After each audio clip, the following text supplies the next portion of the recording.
Sa kabila po ng opisyal na oras ng botohan na alas 7 ng umaga, ilan po sa botante ng Cebu ang maaga nagtungo sa kanilang mga presinto para matiyak ang kanilang pagboto ngayon pong halalan. Si Jason Rubrico magbabalita ng live dyan sa Cebu. Jason, may buntag.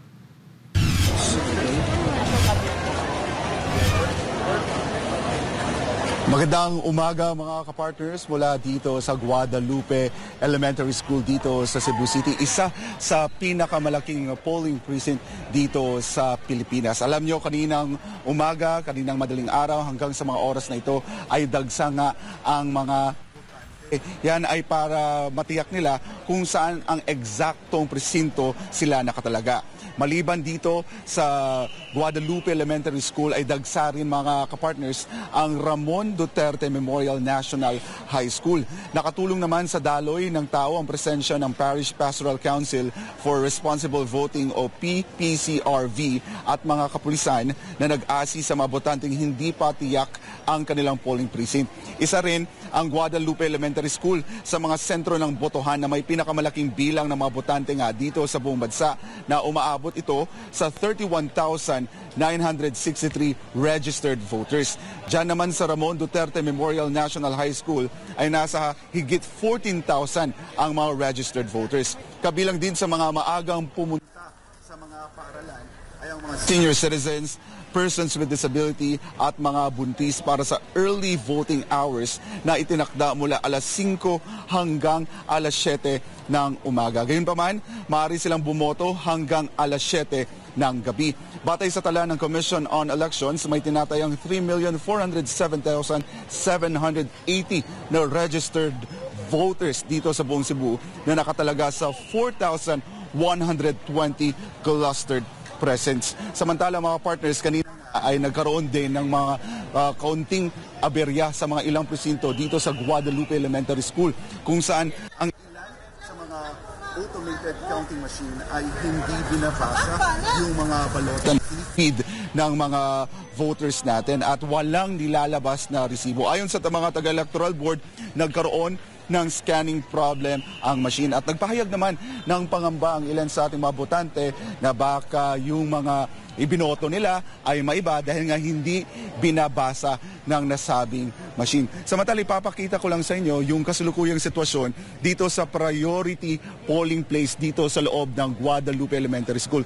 Sa mga oras na ito ay nananatili pa rin mahaba yung pila ng ating mga kababayan, lalo na yung mga PWD, senior citizens, maging yung mga buntis na nais makaboto ng maaga. Sa ngayon, may 5 rooms dito at kada room ay nasa 10 botante lang ang pwedeng pumasok. Pero sa loob mga partners ay walang machine dyan na pwedeng i-feed ng mga botante ang kanilang mga balota. Kanina may mga nakausap tayo ng mga ilang senior citizens. Sabi nila it take or 30 minutes para sa kanila na bumoto. So medyo matagal, medyo hassle at sabi nila medyo may pangamba rin sila dahil nga walang machine na nandito sa loob ng mga priority polling place. Kaya ang suggestion nila, kung maaari sa mga susunod na halalan, ay mas i-improve pa itong priority polling place na maging mas accessible sa ating mga kababayan, lalo na yung may mga matidinding pangangailangan. At yan muna ang latest update mula dito sa Guadalupe Elementary School para sa Diyos at sa Pilipinas kumahal. Balik sa inyong mga kapartners. Jason, ano bang mga mekanismo na inilatag nila dyan dahil malaki yung yung area mo of scope dyan sa Cebu City? Kung meron silang maitala ng mga vote buying, paano nila itong mabilis marerespondihan? Lalo na yung mga may papalusot pa dyan ng mga pagbili ng boto dyan sa mismong polling precinct.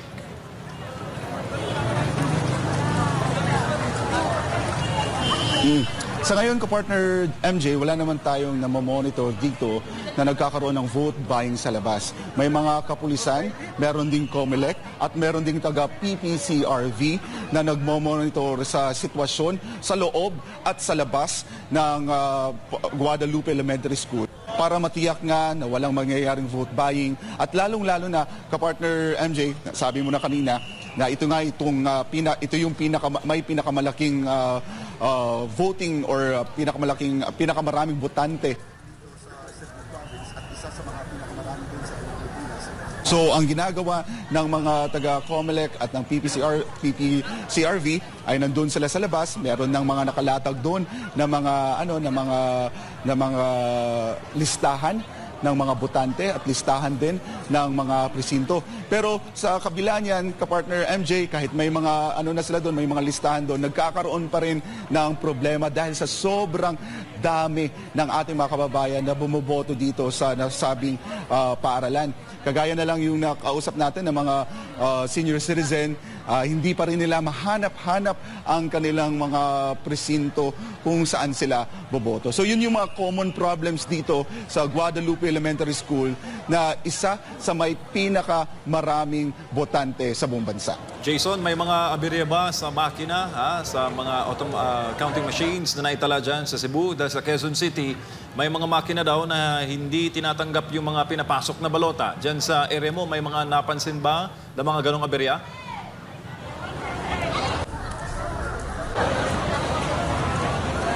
Yes, kapartner MJ, 2 presinto ang nagkaroon ng aberya sa kanilang makina dahil hindi binabasa ng mga machine yung balota na finifeed ng mga botante. Ang sabi ng Electoral Board ay nagkaroon ng problema sa scanning problem daw yun at agad naman tumungo yung technical team na naka-assign dito sa Guadalupe Elementary School para ayusin yung aberya. According sa mga nakausap natin, tumagal ng 10 minuto bago maayos ang itong nasabing technical glitch. Yung mga kababayan natin, inabisuhan na sila na yung mga yung mga balota nila, iwan na lang sa mga guro at sila na lang mag-feed sakaling maayos na yung machine.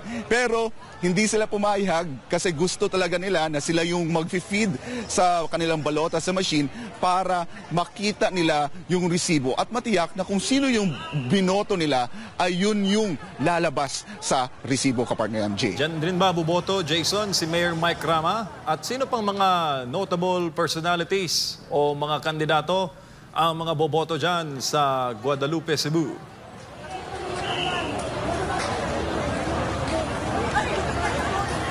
Tama nga ka dyan, kapartner MJ.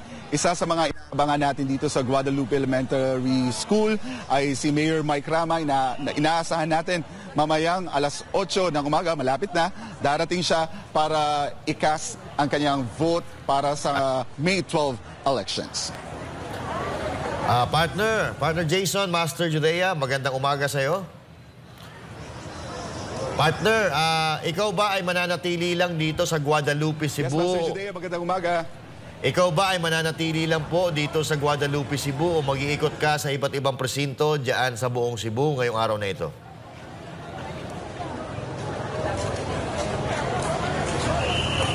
Matapos dito sa Guadalupe Elementary School, hihintayin lang natin si Mayor Mike Rama. After niyang bumoto ay mag-iikot tayo para ma-check rin natin yung ibang sitwasyon sa mga paaralan. And after nga ng 7 p.m. nung voting, pupunta naman tayo dun sa City Hall para doon naman ay i-monitor natin yung canvassing.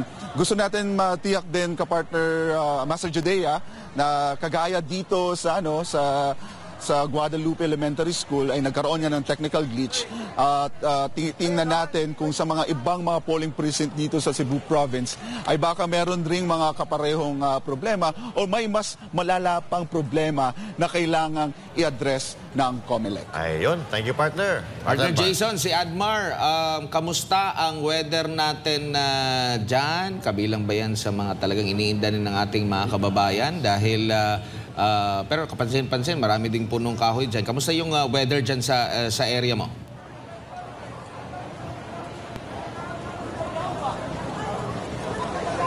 Partner Admar, so far so good yung panahon dito. Hindi tayo nakaranas ng pag-ulan. Hindi rin masyadong mainit. And then, tama yung sabi mo kanina, dito sa Guadalupe Elementary School, buti na lang, maraming puno. dahil mahaba na, mataas na yung pila ng ating mga senior citizen. Buti na lang may mga puno dito para at least naman ay presko yung kahit naghihintay sila ng matagal. Sabi nga yung nakausap natin 30 minutes yung hinihintay nila para makapasok sila sa loob ng presinto. At okay naman yung panahon dito, hindi gaanong mainit, pero inaasahan natin na mamayang hapon mga kapartners ay makakaratas tayo ng mataas na heat index. Alright. Dagang salamat, partner Jason Rubrico, sa imong balita gikan diha sa Dakbayan sa Cebu.